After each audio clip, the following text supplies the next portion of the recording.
Now from our studios in New York, here is Stone Phillips.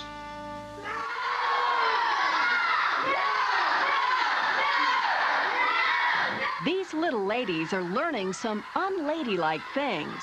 How to stop, hit, kick, and kick hard. Run! I need help! No, it's not judo or karate. No! These 5 to 12-year-olds are taking a weekend class called Impact Personal Safety, though it could be called Street Fighting 101. For companies that teach these classes at schools or in private lessons in 14 states, the demand is growing every year. I want to promise from each of you that you'll only do this if you're in danger. The instructors are padded from head to toe, so the girls practice hitting full force. No! For many, it's the first time they've ever hit anyone. Kick him in the groin! Get him! Run!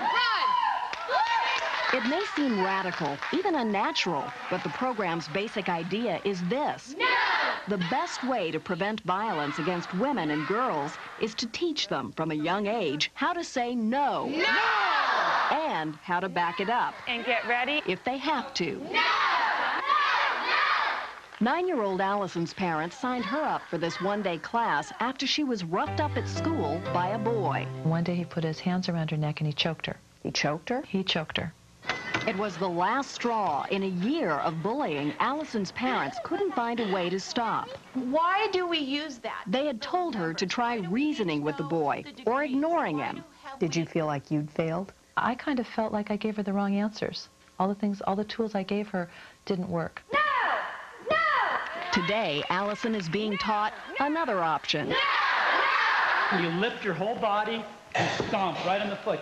So if the bully tries to choke her again, she can use her feet or her elbow to stop him cold. Elbow! Not exactly sugar and spice and everything nice. Run! I would like to include in the spice rack some Tabasco, you know, so that if somebody gets in your face, you have something that will sting. Ellen Snortland is a certified self-defense instructor and the author of a new book called Beauty Bites Beast. It's not a how-to book. This is a how-come book. How come, Snortland wants to know, women are frequent targets of violence, yet growing up are taught almost nothing about self-defense? My mission is to make self-defense as common and as accessible as learning how to swim. In a world where women are trained, girls are trained to fight back physically, haven't we just added to the level of violence in the world? I don't believe so. Perpetrators go, if I attack this person, there'll be no consequences. So why shouldn't I? No! No! If all of a sudden there started to be consequences, No! rates of violence would go down. Snortland's crusade began 10 years ago on a night she came home late. A man meets me at the door with a knife like this. She'd interrupted a burglary. She froze, then screamed. The man dropped the knife and ran. Although relieved, she became obsessed with the memory of her helplessness. Why am I clueless about doing anything other than screaming? That incident made Snortland realize women and girls need to take responsibility for their own safety. Now, you might be saying, hey, wait a minute, maybe girls don't know how to fight, but some boys might not either. Well, Snortland says even without formal training, boys are simply better prepared for a physical confrontation than girls. They wrestle with their friends, play contact sports, and end up with more confidence in themselves physically. You're just reaching forward as if you're reaching for a door, and then you're pulling. And your elbows In these going classes, over by girls your and ear. boys are taught to See how my fight does that? side by side. No!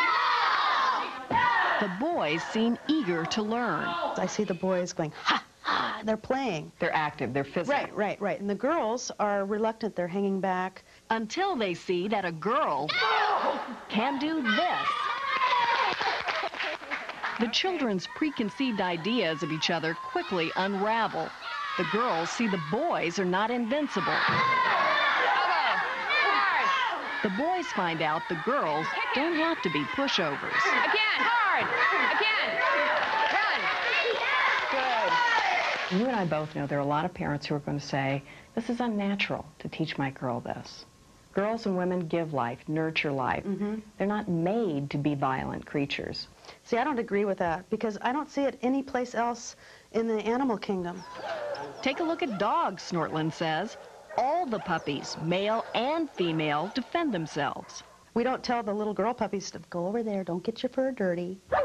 So all dogs, male and female, are equally fierce and command the same respect. You don't go, oh, that's a female dog, I'm not afraid. Is it possible that you're going to teach girls just enough to get them into trouble, to get them into circumstances they can't handle? My experience is that when people have skills or knowledge, they're more discerning. I liken it to swimming. If you know how to swim, you know if the water's too deep or too rough for you. If you don't know how to swim, you're more apt to take foolhardy chances. But is it realistic to believe a small girl can beat up a bigger boy or a man? Maybe not, but the object here is not to win a fight, but to learn to break a grip and run for help. A deer would run the other way. Well, I'm going to too. But a deer, when it's cornered, will give you a real bad time. I didn't expect to see him that aggressive. I was amazed the way how she could hit so strong. It all seems to work pretty well in the safety of a class with controlled, staged attacks.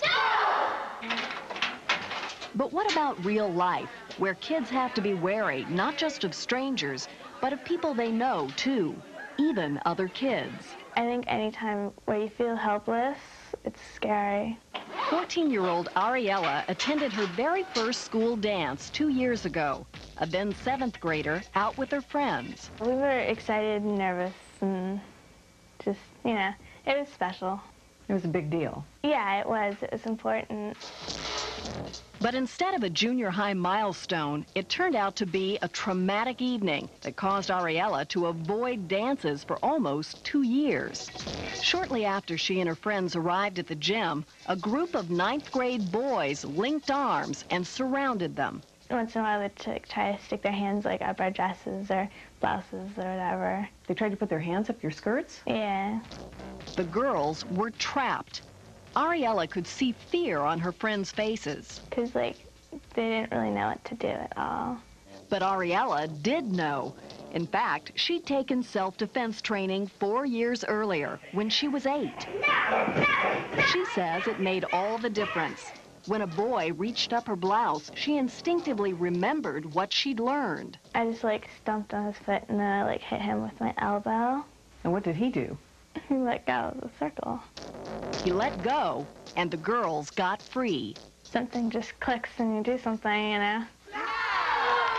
Parents who believe in this training know they're not making their little girls invincible. Okay. But they believe a little less sugar and a bit more spice might be just the recipe for a safer world. Proponents of these programs say when girls learn self-defense, their self-esteem goes up, and as a result, they're less likely to be singled out as victims. For more information, you can log on to our website at msnbc.com.